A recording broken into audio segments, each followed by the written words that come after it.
I'd like to cordially invite you guys to a brand new playlist of mine that I'm starting, and it's called Gen Z Movie Review. That's pretty much it. As an elder member of Gen Z, born, I won't give you the exact year, but as said Gen Z, to lay down the law when it comes to what Gen Z likes and what Gen Z doesn't when it comes to movies.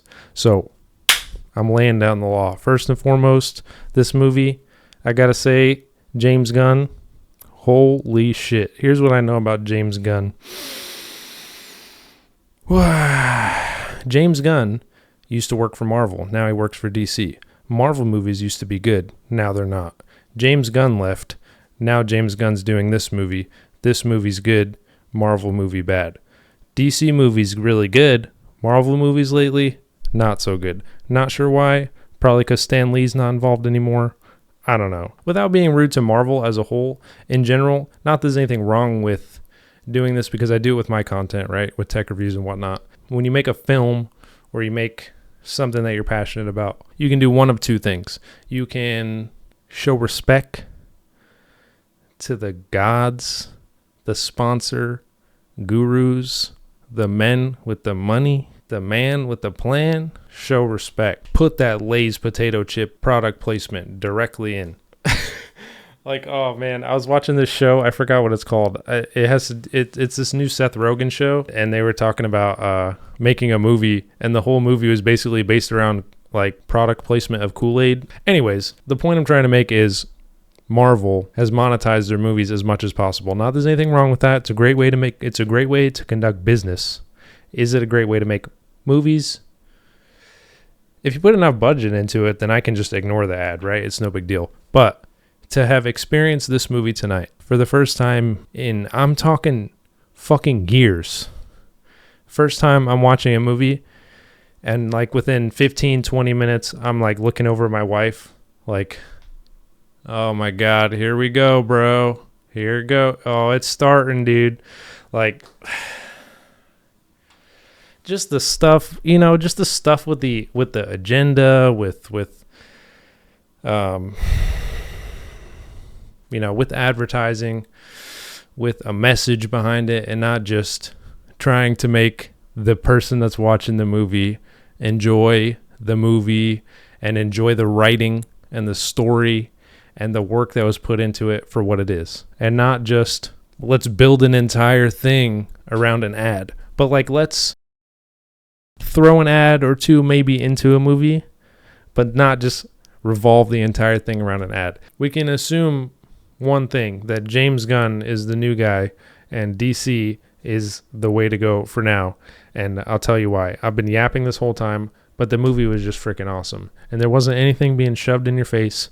There wasn't any ulterior motives. There wasn't any nonsense. There was no frills. It was just, this is a superhero movie. This is a badass dude. This is a cool cucumber, cool individual, just taking care of his family, rescuing people.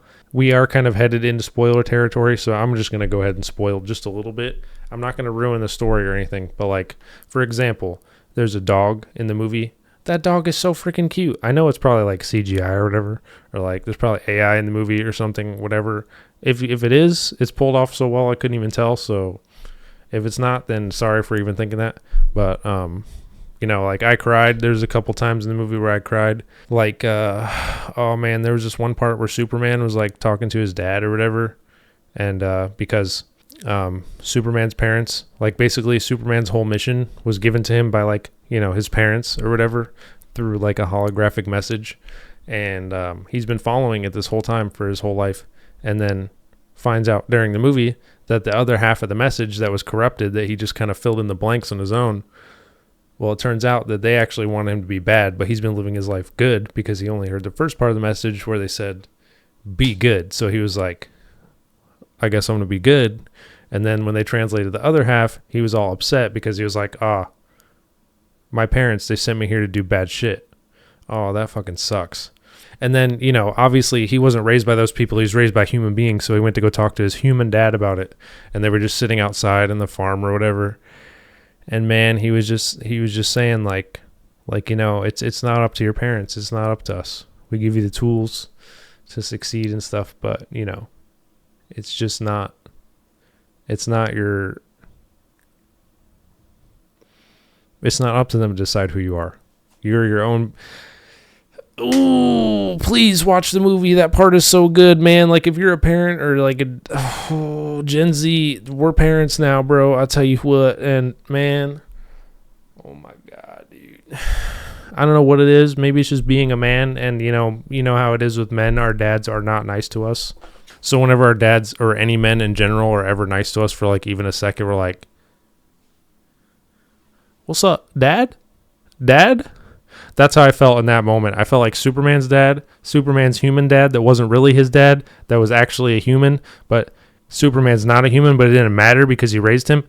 I felt like that was my dad. Does that make sense? You know, dad issues. Am I preaching to the choir here? Anyways, man, even the love interest, lately they've been putting weird looking people in movies, man. I mean, I know I'm not like a beautiful person, maybe I'll look a little weird or whatever, but like everybody in the movie was just, is that rude? I don't know what else to say. Like, I felt like in some way you need to be qualified to like work in a movie.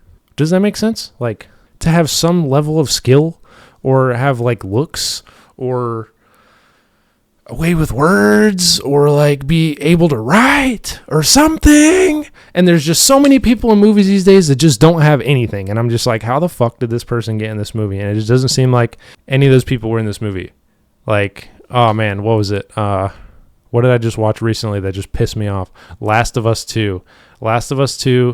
The character selection for Ellie, I'm sorry, bro. I'm sorry, but what a weird choice. Like, what's her name? Mormont or whatever from fucking Game of Thrones. Like, no. And then it didn't even like, anyways, we're not talking about The Last of Us, but the point I'm trying to make is it was just a good movie.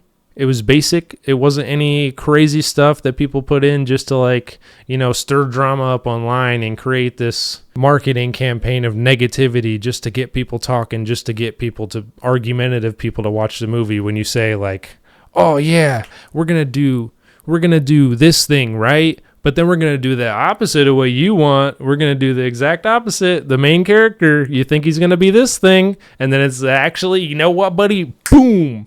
Gotcha. It's the opposite of what you wanted. And guess what? No one is going to fucking show up because it's the opposite of what they wanted. And you got to learn that the hard way. I don't know. The point I'm trying to make is if you're just a regular dude and you just want to enjoy a movie, and when you watch movies sometimes and you just want to turn it off because it just pisses you off. It just pisses you off. If you're one of those type of people where you're just like, oh my God, here we go. Every time a movie comes on, this is the movie for you. It's just easy. It's nice. It's got really good moments and it's funny. I really like when they add super funny stuff to movies. When it's too serious, I don't know, I kind of lose interest. Yeah, man, it was so good. I loved it. I watched it in a real movie theater. I haven't watched a real movie in at least over a year. It was like an IMAX theater with like a big screen, and my freaking seat was like vibrating. Oh, it was so cool, man. As my first movie that I've watched in years, it was definitely a solid choice. What else can I say? Oh man, their use of slow motion, I'll tell you what, it was really good. Specifically the part where this one chick in the movie, like her boobs were out pretty much the whole time. Not like out, but just like, just like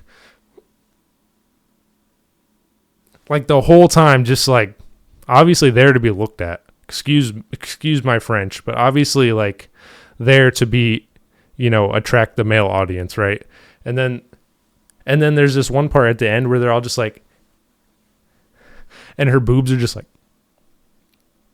you know what I mean? And it was just like they really just know how to keep the audience happy. You know what I'm saying? That's all I'm saying. So James Gunn, thanks for that slow motion scene. It was greatly appreciated.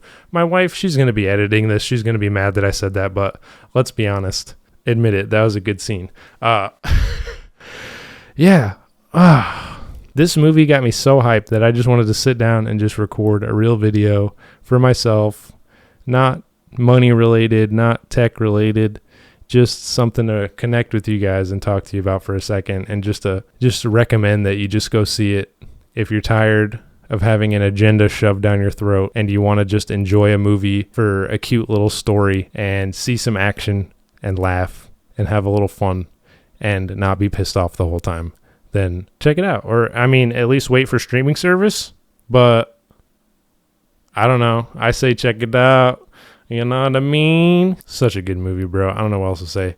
Anyways, if you like this series, you want me to yap more about movies, smash like, subscribe, and leave some comments down below. I'd really, truly appreciate it. And I hope this is a long and plentiful playlist. My official rating on the movie, my very first Noodle movie review, very first Gen Z movie review, Gen Z scale. On the Gen Z scale, 1 through 10 here, 1 being super mega cringe, never watch, 10 being on God, no cap, on God, Wulch forever. I'm Gen Z. I get to decide what the Gen Z terms are. Don't even say I don't know enough Gen Z terms, because I wasn't just there when the dark magic was written. I wrote the dark magic. I was there. I am the one generation that grew up with no technology, and then everybody had technology, and my parents and everybody in my life went from being, hey, how's it going? Oh, hey, what's up? To, all right, I got both sides, okay? So let me tell you something, brother. This one, it's for these dudes, but it's mostly for the dudes that aren't staring at their phone all day. If you're into TikTok brain rot, if you're scrolling through TikTok all day, if you get politically enraged all the time, if you're just all wrapped up and upset all the time because social media told you to, and this, that, and the other, then maybe you might not enjoy the movie because there's not too many elements extra there for you. To really get you all riled up. There's nothing really in the movie that's going to make you mad. It's just good. Is that too much to ask for? I don't know what happened. When I was a kid, stuff used to be good. And then 2020 hit and everything sucked.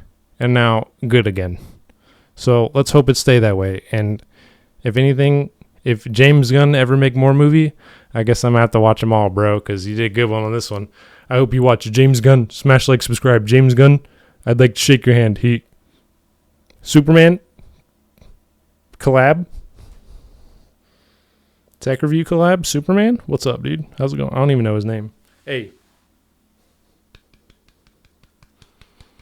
Gen Z movie review tier list. It's a 9.8 out of 10. What can I say? Yeah, that's pretty much it. And the dog was so cute and hilarious. If you have a dog that's like a real piece of shit, like a dog that's just a real pain in the ass, you'll love it. Anyway, smash like, subscribe, check Gen Z movie review tier list, playlist, if there's anything else added to this, and I'll see you in the next one. Noonlick out. I'll point at the camera more. You better subscribe and go watch Superman. I'm not messing around. Go watch it. It's good. Okay, bye.